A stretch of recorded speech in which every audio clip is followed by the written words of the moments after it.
আবার ইসরাফিল যখন সিংহায় ফু দিবে, এই মাটি থেকেই তোমাদেরকে আমি জীবিত করে হাসরের ময়দানে জড়ো করব। পারবে না? নিশ্চিত রূপে পারবে।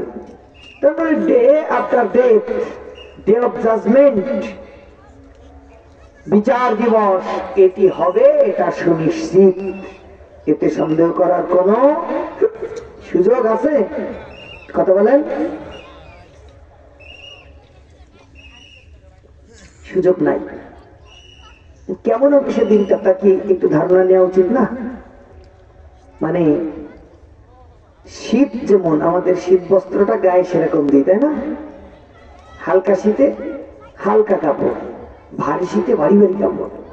মনে করেন ফাল্গুন মাসে একটু কি শীত থাকে, তখন কি মানুষ মোটা মোটা লেপ নামায় না? পৌষ মাঘের কড়া শীতে মোটা মোটা লেপ, তোষক, এই লেপ, কম্বল এগুলো মানুষ নামায়। কিয়ামত দিবসটা কেমন, ওটা ভালো করে যদি আমরা জানতে পারি, মেমোরাইজ করতে পারি, তাহলে ওই দিবসের প্রস্তুতি নেওয়াটা আমাদের জন্য সহজ হবে। আরেকটু সহজ বাংলায় বলি, এখান থেকে ঢাকা আপনাদের কত কিলোমিটার রাস্তা? না অত হবে না, একটু কম হবে, তবে ১৩০০ হবে, প্রায় ১৫০ কিলোমিটার রাস্তা যাত্রার জন্য আপনার বাহন আছে বিভিন্ন। আপনার এখন বাইসাইকেল আছে, তা ২০ হাত চলার পরে একবার চেন পড়ে। মোটরসাইকেল একখান আছে, ২.৫ কিলো চলার পরে প্লাগ গরম হয়ে বন্ধ হয়ে যায়, আধা ঘন্টা বসে থাকতে হয়। আর একখানা ভালো প্রাইভেট কারও আছে, যেখানে চড়লে এক চান্সে ঢাকা পর্যন্ত যাওয়া যায়।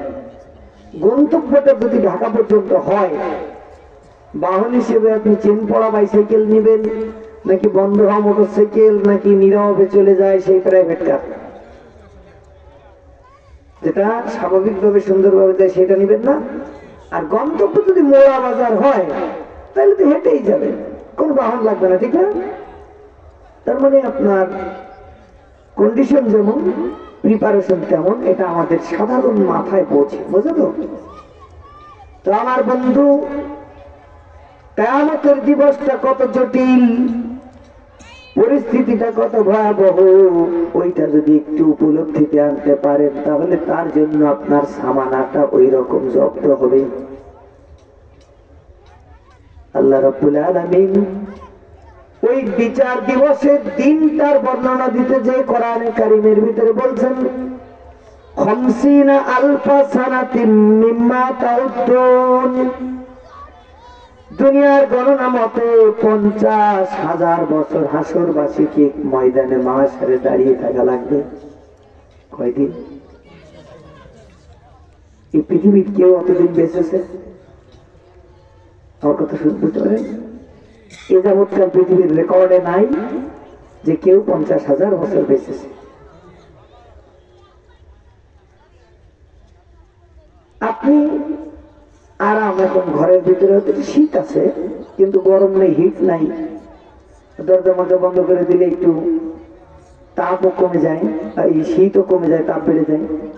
ওই অবস্থায় আজকে বাড়ি দিয়ে পরীক্ষা করবেন, আপনার স্ত্রীকে বলবেন তুমি ঘড়িটা দেখো আর আমি দাঁড়ায় থাকি, ৫০ মিনিট একটানা দাঁড়িয়ে থাকতে পারবেন না, বিরক্তি লেগে যাবে, কষ্ট হয়ে যাবে। যদি বলা হয় হাত দুটো এরকম করে দাঁড়ান, আপনি ১০ মিনিটও পারবেন না, মনে হবে যে হাতে দুকাদি নারকেল বেঁধে দেওয়া হয়েছে, হাত নিচের দিকে চলে যেতে চাচ্ছে, এত কষ্ট। হাসরের ময়দানে মানুষটা দাঁড়িয়ে থাকতে হবে, প্রত্যেক মানুষকে ৫০,০০০ বছর। কন্ডিশনটা কেমন হবে? মাথার উপরে ১ বিঘত উপরে কিংবা ১ মাইল উপরে থাকবে ২,০০,০০০ ডিগ্রি সেলসিয়াস টেম্পারেচারে হিট দেয়া কনগনে সূর্য। পায়ের নিচের মাটিটা থাকবে কামারে লোহা দিয়ে, যখন শাবল, দাও, কোদাল ইত্যাদি তৈরি করে, লোহাটাকে পাত, মোটা পাতটাকে গরম করে লাল টকটকে বানায়, তারপর শ্রেণী মেরে মেরে কাটে, তামার মতন রং হয়ে যায়। ওই যে লোহার রং, হাসরের ময়দানে পায়ের নিচের মাটির রং থাকবে ওই রকম। আল্লাহু আকবার।